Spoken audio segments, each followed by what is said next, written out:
Good day, ladies and gentlemen, and welcome back to another episode of Pipe Talk. My excuses, it has been a while since the last video, but I was on vacation, then I was busy with work again, busy with family, busy with other hobbies, but I'm back again and I'm, well, as you see.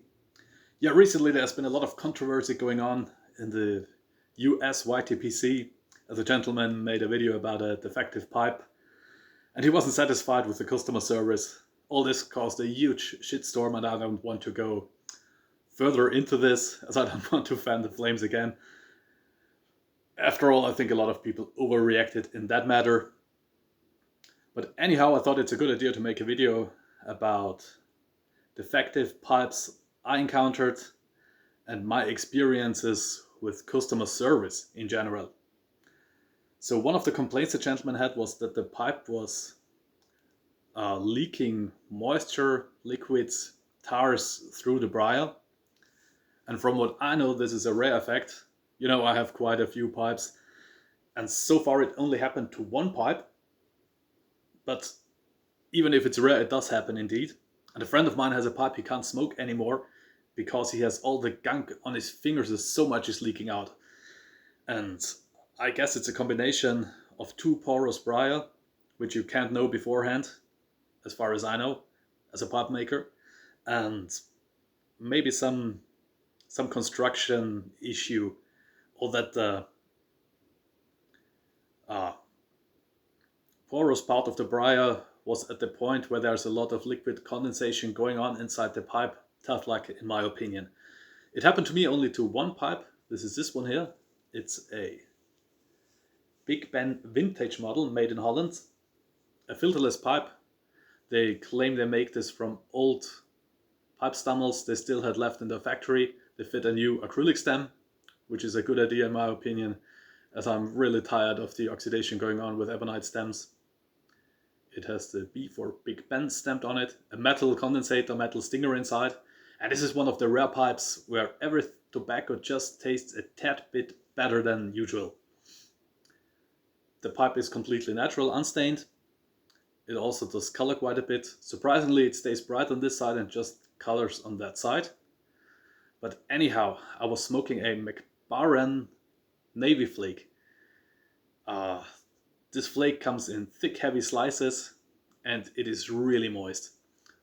And I think I just did stuff it, put it inside, and I had an almost 2 hour smoke out of this small pipe with this tobacco. So it was an unexceptional long smoke with a very moist tobacco, and at about 1 hour tiny droplets did appear here on the shank.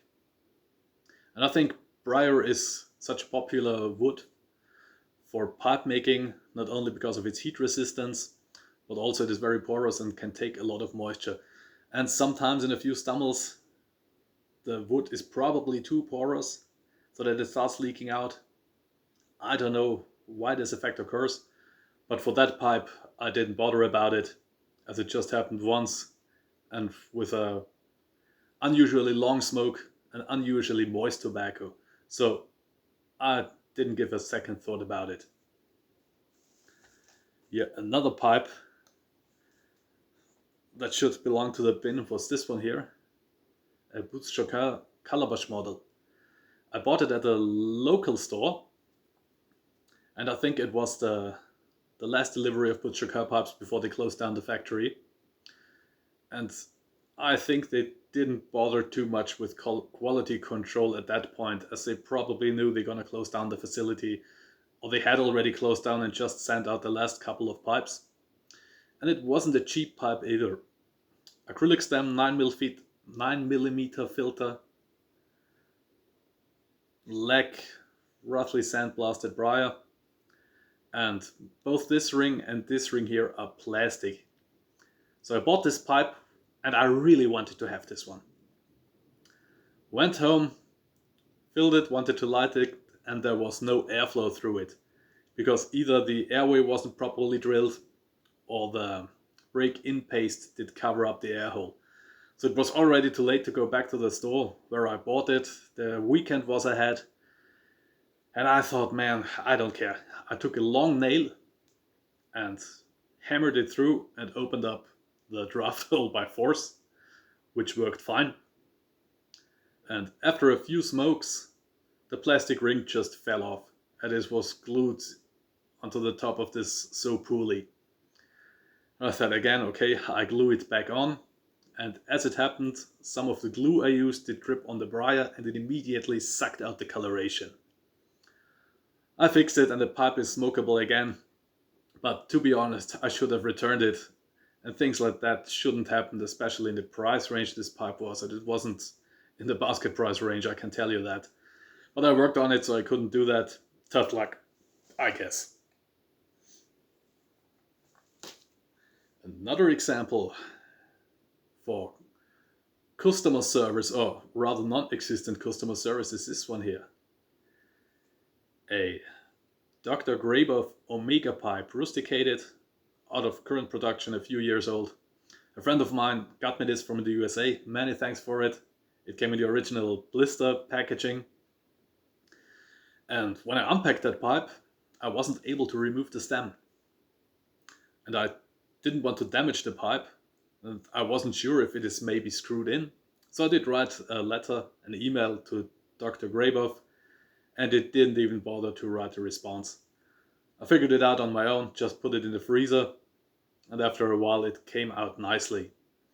But again, as a company, one of the last big pipe companies in the USA, I would have expected a little bit more, that someone would sit down and write something back.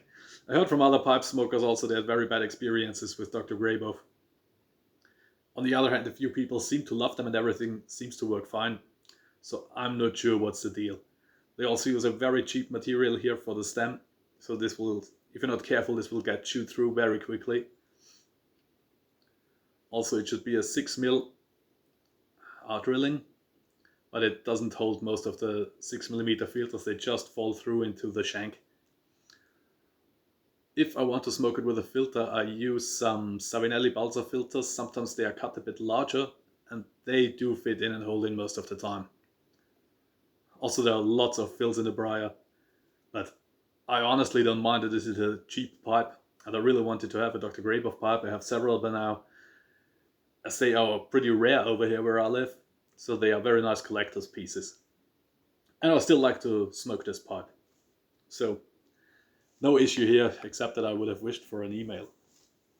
On the other hand, I can show you a Vauen pipe. And this is long overdue, as I made a video about it, but never posted how the situation got resolved. It's one of the line is called 6, because they invented a 6mm filter that is shorter than usual ones, and they made this filter to make more slim, more elegant pipes, also a bit in a vintage style. Acrylic stem with the white dot on it, and they claim they put the white dot just on pipes of higher quality, which is outright not true.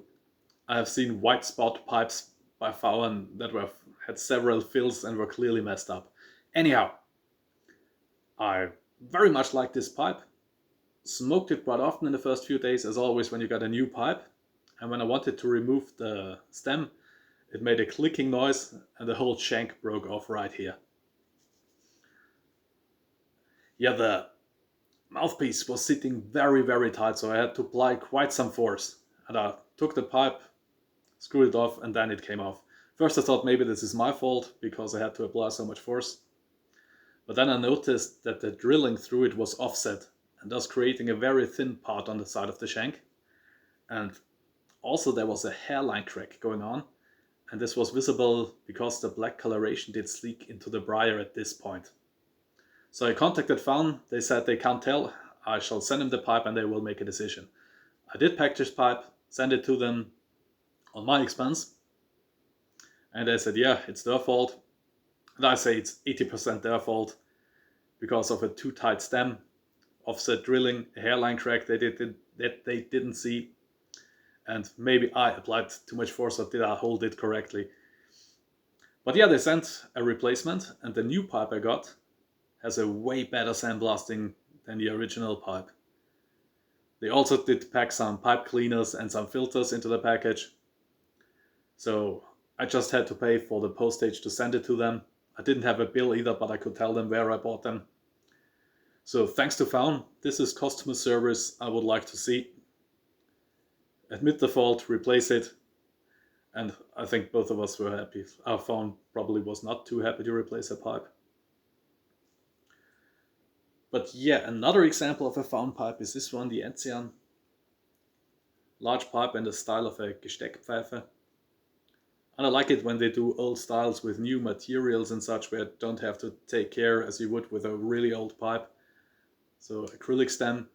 And here it happened, also the white dot, here it happened that the mouthpiece was really tight into the shank. So tight that you almost couldn't remove it. And I also contacted them and they said, send it to us. And I did just send the shank and the stem. They fixed it and also did put some matches, pipe cleaners, pipe filters in a parcel they sent to me. So again, thanks for that. It still is very, very tight. Not really optimal, so I'm not sure what they actually did. Maybe they just did put some graphite on it. But I understand that with this pipe it is difficult, because if you mess up just a tiny bit, the stem might become too loose as the whole weight of the pipe rests here. So they have to keep it a bit tighter than usual. Anyhow, the pipe is perfectly smokable. I have to be very careful when removing the stem. And I received a few gifts from the company. So thanks again for this. Hope you enjoyed this little video. As a final word, to avoid such things, I do recommend, if you're able to buy the pipes at the local store. I know this isn't possible in many parts of the world, you have to order online. But if you buy at the local store, check if the drilling sits in the center, if the stem comes off, not too tight, not too loose. That's important. And it's always a good idea to put a pipe cleaner through the pipe. If there is anything messed up inside, you immediately notice. Also, it's a good idea to check the pipes for fills or an unusual amount of fills. Often these are hidden quite good behind the staining or the finish of the pipe, also on rusticated pipes. But if you look carefully, you can spot them. You have to decide for yourself if it is acceptable or not. But I've seen people purchase a pipe and after a few smokes, when the briar starts to color up, it turned out that the pipe really looked like Swiss cheese in reality, which is also pretty bad. And you have a hard time complaining with the maker or where you bought it, because you should have looked yourself, and fills are part of the game for some companies.